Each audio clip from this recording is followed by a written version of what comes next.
Have you felt the pressure to try to look successful and like how you dressed or lived or acted would deem you worthy? Have you fallen into the trap of trying to look wealthy but not actually be wealthy? Have you realized that it's time for change?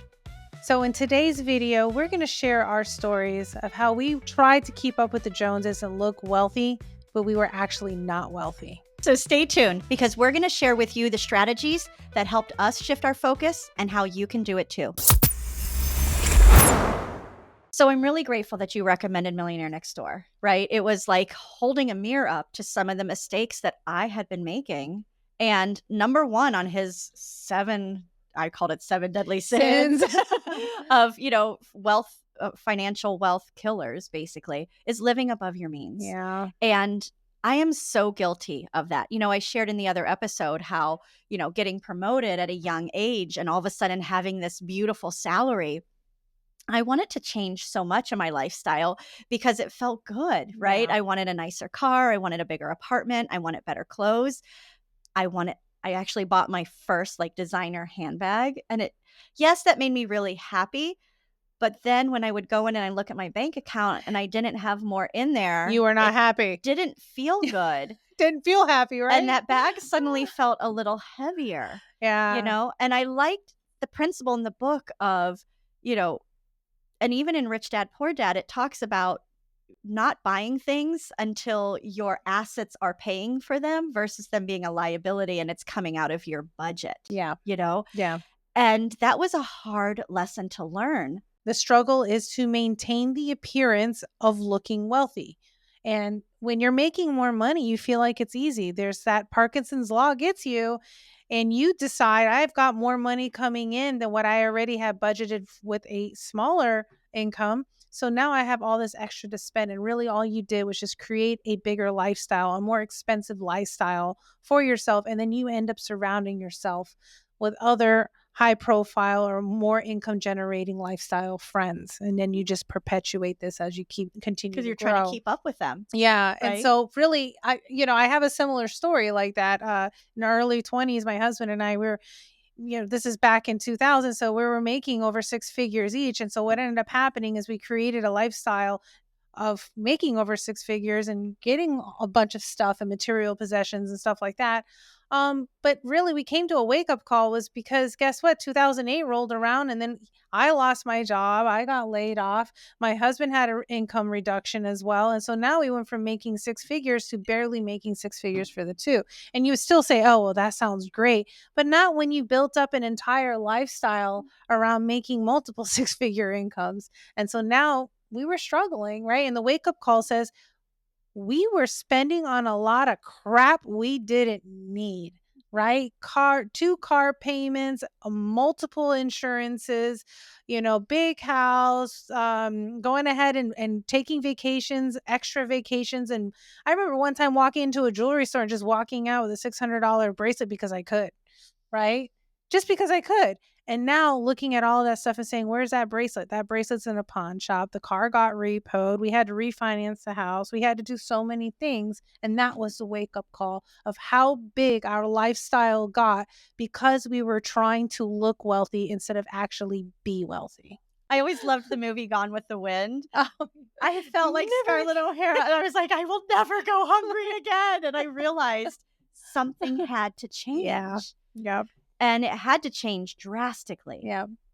And I, at that point, had actually started, this was before I met Kevin, I was kind of dating this guy, and he was actually super wealthy. But he drove this little clunker of a car. And I was like, he would pull up to take me out to dinner or something, and I'm like, why don't we take my car? You can still drive. And you can still pay. We're going to take my car. Right. And then, just, getting to know him a little bit and just decisions that he was making and stuff like that. It put something in the back of my head and I locked it away for a while, and then I met other people that I, now still hold dear friends and decisions they had made in their life. And they too, driving simple cars, living in a simple home, but just living this lifestyle of traveling the world, doing these amazing things, building businesses. And I was like, I want that. Okay. So then kind of became the mindset shift of I don't necessarily need all these material things to Yeah. prove my wealth. Yeah. My wealth comes what truly do I Yes. want to accomplish? Yep. Where do my values sit? And how do I make that happen? And I think a little bit about 4-Hour Work Week. Oh, What yeah. a great book when you talk about I want to travel the world or I want more personal time. He talks, you don't necessarily have to make a ton of money to do that. You just have to, budget smart and then save your time and your resources so that you can take those extended trips and things. Yeah, I think once you figure out that the material possessions are actually robbing you from true happiness, that's where the transformation comes in. For me, it was part of getting laid off in 2008, curse and blessing, because it really did, like you just said, it put in perspective what was really important for me. And so part of that was saying, I never want to be in this position again. I never want to have to I'll start never go making, hungry yeah, again. I don't want to be in the position of trying to figure out, do we keep the lights on or do we keep water, Oh my goodness. And so I never wanted to be in that position again. And so just really saying, okay, what can I do differently now to position myself later to not have to be here again? And then actively taking those steps, because that's the other thing. Acknowledgement is great. Action is better. And so that's pretty much my transformation, was getting laid off, never want to be there again. Right. And then what could we do as a unit? And I say a unit, my husband and I, what could we do differently to say, let's not do it again? And you learn from those lessons, right? Because chaos is just living the same thing over and over again, not doing anything differently. So part of this transformation is, if you want to do something different, action, You got to right? take action. And they give so many examples of successful and independently wealthy individuals in the Millionaire Next Door. Yeah.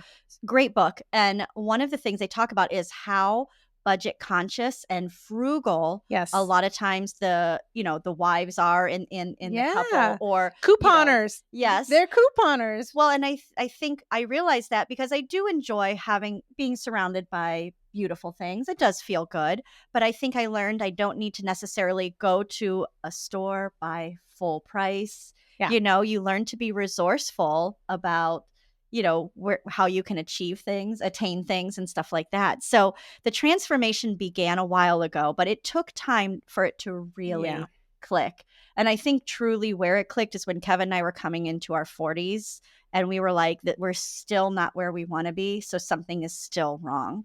And I think that's where we learned to pull back even more, tighten the budget, and actually, like you recommend in your business boot camp for budgeting, is have an actual budget that you stick with and not deviate from it. Yeah. And that means spending the money before it hits your account. Yeah, cannot. Yeah. And right? it's funny. It's one of the things I tell my son is, if you have money coming into your account, have it spent in your head. And part of that is spending it to savings or spending it to investments or whatever it is, but have it spent in your head. Because if not, you will be a victim of Parkinson's law, and it will be spent for you without your consent. Absolutely. Right. A lot of millionaires do is they see the writing on the wall with the economy or something's going on, and they say, hey, preemptively, we're not going to wait for the market to fall. We're going to pull back before the market falls and position ourselves to be able to weather the storm. Sure. And my husband and I were able to do that because we went through what we went through and decided to take action on becoming a little bit more financially sound. It did make a difference when we started acknowledging where we were fiscally, to be able to overcome certain things. That's amazing. I love the fact that I can now talk about this journey and look back on it. And I love your journey, like so inspirational. We also highly recommend, obviously, Millionaire Next Door is going to help you a lot with your mindset and some really good practices, but also 4-Hour Work Week, I think was really brilliant for thinking about how to do so many things to give yourself the lifestyle that you think you want. Buy back your time a bit. Yes. And as well as, Rich Dad, Poor Dad. I think that's another great book to read to begin to shift from just being an employee in a job just over broke to being an investor and really securing your wealth and freedom. Yeah, absolutely. So if you want to know more about living above your means, or some of the other 7 deadly sins, if you will, or the mistakes that we make that hold us back in growing financial wealth, check out our 7 financial mistakes video.